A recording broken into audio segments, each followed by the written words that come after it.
तो फ्रेंड्स, आज के इस वीडियो में हम आप लोग को चैप्टर 3 भारतीय भवन कक्षा 9 के जो चैप्टर 3 है अणु परमाणु और आयन के किताब से कुछ मुख्य पॉइंट्स के बारे में हम लोग बात करेंगे।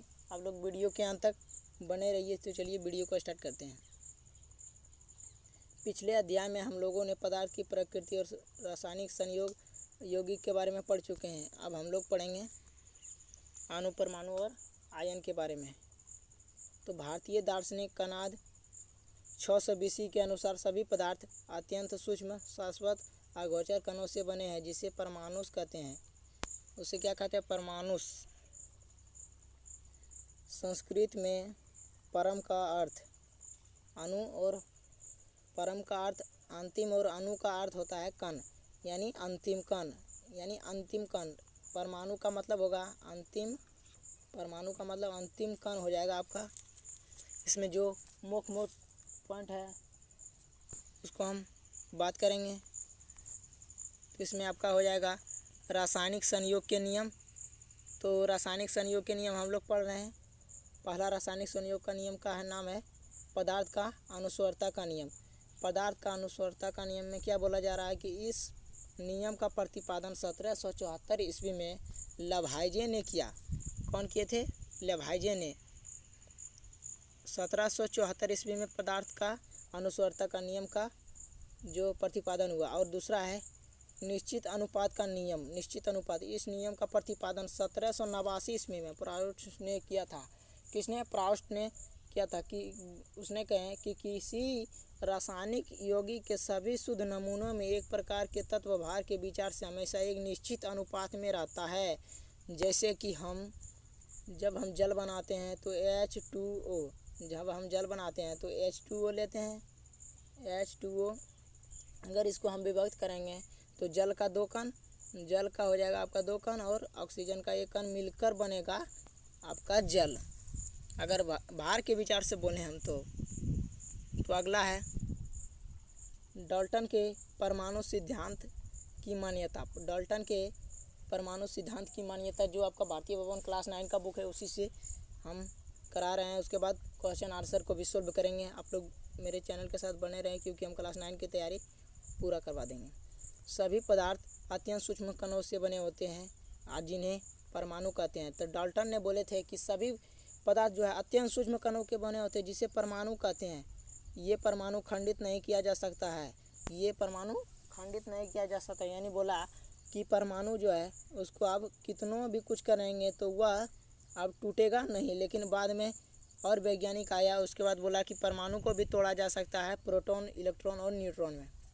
और दूसरा इसका मुख्य बात है किसी भी रासायनिक प्रक्रिया द्वारा परमाणु का ना तो नाश किया जा सकता है और ना ही विनाश।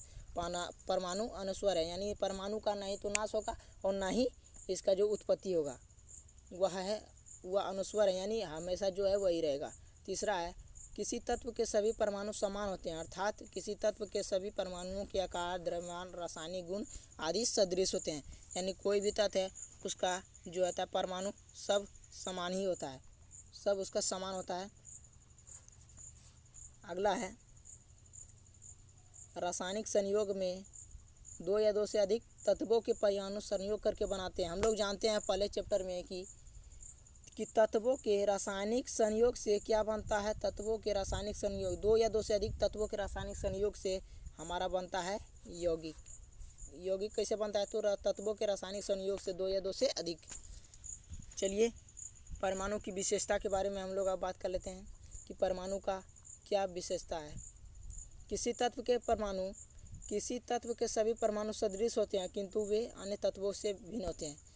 जैसे हम H2O के बारे में बात कर लेते हैं।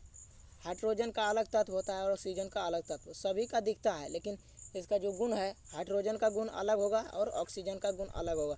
हाइड्रोजन जो जलने वाला है और ऑक्सीजन जो हम लोग सांस लेते हैं।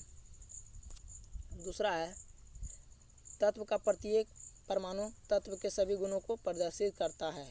तत्व के जो प्रत्येक परमाणु है, जैसे हाइड्रोजन में H2O जब बनाते हैं, हाइड्रोजन में 2 परमाणु है, उसका जो है सभी गुणों को प्रदर्शित करता है।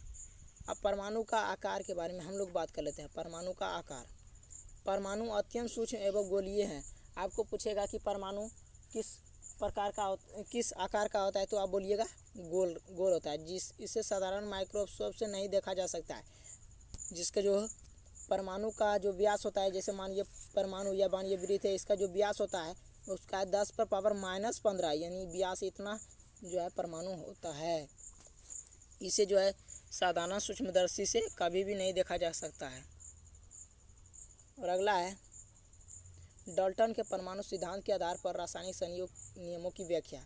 पदार्थ की अनुस्वरता का नियम। डाल्टन के परमाणु सिद्धांत के अनुसार परमाणु का नाश नहीं हो सकता है, किंतु अभिक्रिया भाग लेने वाले परमाणु अभिक्रिया से पूर्व पश्चात उपस्थित रहता है। चूँकि वे परमाणु का द्रव्यमान निश्चित होता है, अर्थात पदार्थ का कुल द्रव्यमान जो है वह परिवर्तित अभिक्रिया के पूर्व और पश्चात समान ही रहता है। निश्चित अनुपात का नियम। डाल्टन के परमाणु सिद्धांत के अनुसार किसी तत्व के सभी परमाणु समान द्रव्यमान वाले होते हैं और ये सरल अनुपात में ही रहते हैं, हमेशा के लिए रहते हैं, हमेशा।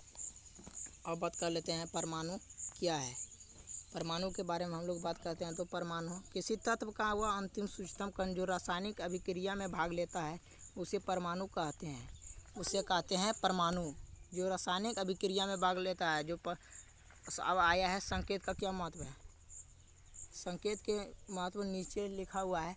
जैसे किसी विशेष तत्व का निरूपण करता है या तत्व के परमाणु को व्यक्त करता है या तत्व को परमाणु, जैसे हाइड्रोजन को आप H से सूचित कर सकते हैं और क्लोरीन को Cl से सूचित करते हैं हम लोग। अब आया अणु का अवधारणा। जॉन डाल्टन के अनुसार यौगिक का सूक्ष्मतम कण जो यौगिक परमाणु कहलाता है, किंतु इटली के वैज्ञानिक एवोगार्डो ने या इस सूक्ष्म कण का नाम जो है यौगिक जो अणु रख दिया, यानी यौगिक अणु का नाम जो है यहाँ पर यौगिक अणु का नाम अणु रख दिया। किसने? तो एवोगार्डो इटली के वैज्ञानिक थे। तो अब अणु का परिभाषा हम लोग देख लेते हैं कि अणु का परिभाषा किस प्रकार है। तो अणु का परिभाषा तत्व पदार्थ जो है तत्व या यौगिक सूक्ष्म कण जो मुक्त अवस्था में रहता है उसे अणु कहलाता है। यह दो से अधिक परमाणुओं से बनी होती है।